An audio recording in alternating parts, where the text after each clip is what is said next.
E eu converso com Cleomar Manhas, especialista em educação e políticas públicas, e Yuri Melo, jurista e especialista em direito penal. Yuri, eu sei que o senhor defende a redução da maioridade. Por quê? Exatamente. Embora seja um direito fundamental, essa é a tese que é abordada pelos doutrinadores, trata-se de um direito que, em tese, não poderia ser, digamos assim, modificado. Ainda assim, penso que, em função da gravidade da situação que tem, o Brasil precisa dar uma resposta rápida a essa situação da criminalidade. Um dos pontos que poderia ser adotado seria a teoria do cenário da bomba relógio em situações extremamente graves, onde direitos fundamentais poderiam ser modificados. Situações como essa, por exemplo, em que a impunidade ela passa a ser um momento presente na vida das pessoas e que muitos desses jovens, né, têm a compreensão do que estão fazendo e estão dilacerando as famílias pelo Brasil afora. Então a situação é extremamente grave. Penso que, embora seja um direito fundamental, e os direitos fundamentais estão ali entre o artigo 5º e o artigo 17 da Constituição Federal Brasileira, e a Constituição também adota o princípio da não regressividade, de não voltar atrás nos direitos fundamentais já conquistados, mas penso que, em função da situação grave e excepcional, a maioridade sim deveria ser efetivamente reduzida. Cleomar, eu sei que sua posição é absolutamente contrária. Por quê? Olha, primeiro eu queria dizer que eu vou falar aqui do ponto de vista de uma educadora, né? Eu acho que o Estado, ele está falhando em vários aspectos e, normalmente, a gente discute essa questão sempre no calor da emoção, sempre diante de um fato muito grave, como esse que aconteceu em São Paulo, e diante da comoção dessas famílias, se utilizando da comoção dessas famílias, e aí vem essa discussão que vira uma briga política também, né? É um governador falando e as pessoas se manifestando. O que acontece é que hoje a gente confunde inimputabilidade com não punição, com impunidade. E não é o que acontece. O que acontece é que esses adolescentes, eles estão sujeitos, sim, a reclusão, 3 anos, é a metade da adolescência. E eles estão em formação da personalidade, isso é um fato. E o problema é que as unidades de medidas socioeducativas, que deveriam estar de acordo com o Sistema Nacional de Atendimento Socioeducativo, que é uma política pública que regulamenta o próprio ECA, o Estatuto da Criança e do Adolescente, que eles falam que não prevê nenhuma punição, não é verdade. Então, assim, o Sistema Nacional de Atendimento Socioeducativo, ele não é cumprido hoje. As unidades que deveriam ser unidades educativas, para que os adolescentes não recidissem em atos infracionais, eles, na verdade, são cárceres onde eles sofrem todos os tipos de violação. Inclusive, são assassinados dentro dessas unidades. Bem, aqui no Repórter Brasil, os telespectadores participam com perguntas pelo Facebook. Eu tenho uma aqui que vai ser feita para ambos. Eu começo com a Cleomar. A pergunta foi feita pela Andréia Carla Soriano, de Belo Horizonte. Ela diz: por que os menores têm responsabilidade para votar, mas não têm para assumir os crimes que cometem?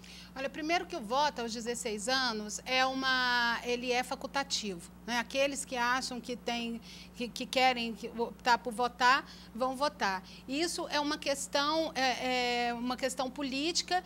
A meu ver, eu acho que o voto aos 16 anos trouxe consigo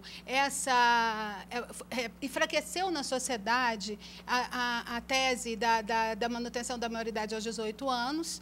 Então, assim, eu acho que a gente deve discutir, inclusive, isso. Inclusive, projetos que tem na Câmara hoje que prevê carteira de motorista aos 16 anos. Isso não é possível, porque se você não vai responder penalmente, você não pode também ter carteira de motorista aos 16 anos. Eu quero ouvir o Yuri com a mesma pergunta. Pois é, nós passamos por um processo de mudança cultural e de pensamento na sociedade brasileira. Hoje nós temos o casamento entre pessoas homoafetivas. Então, nós estamos dentro de uma elevação cultural diferenciada. E o Repórter Brasil vai mostrar isso mais tarde, daqui a pouco. Nós vamos ver.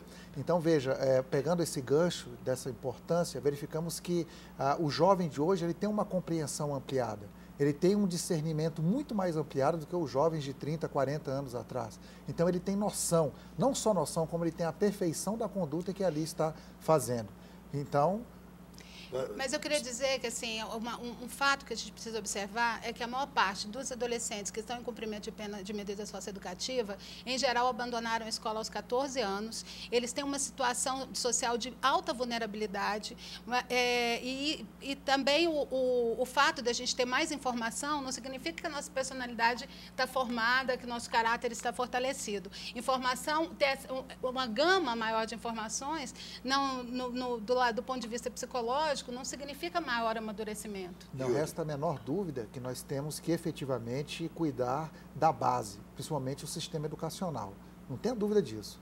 Mas na atual crise que nós temos hoje de criminalidade no Brasil, nós temos que tomar uma medida um pouco mais forte do ponto de vista de finalidade. Mas eu queria só fazer uma pergunta. Por que quando a gente tem crise, a gente só discute o aprofundamento de medidas de punição e de política de segurança pública? Por que a gente não discute a falta de educação de qualidade, de fato, acessível a todos? Por que a gente não discute outras políticas para essa população com alta vulnerabilidade, como, por exemplo, a maior parte dos adolescentes também, além de terem saído da escola, eles são usuários de droga. Eles normalmente se metem no crime por conta de busca de traficantes, porque são dependentes químicos. Por que o Estado, então, a gente não exige que o Estado aprofunde uma política antidrogas? Eu tenho aqui mais uma pergunta de um telespectador pelo Facebook. Luiz Eduardo Mergulhão Ruas perguntou. Eu começo pelo Yuri. Em que países a diminuição da maioridade penal significou redução da violência? Isso funciona lá fora do Brasil? Por exemplo, nos Estados Unidos, em outros países de primeiro mundo, tem adotado, inclusive, reduções acima de 12 anos, com 12 anos de idade. Na verdade, a característica da pena é intimidatória. Então, isso, de alguma forma, faz com que você repense a sua conduta. Claro que existe uma série de preceitos voltados dentro da área da pedagogia, dentro da área digamos assim, da assistência social, que são importantes também. Porque não basta somente a questão do encarceramento. Eu sou bastante objetivo em relação a isso.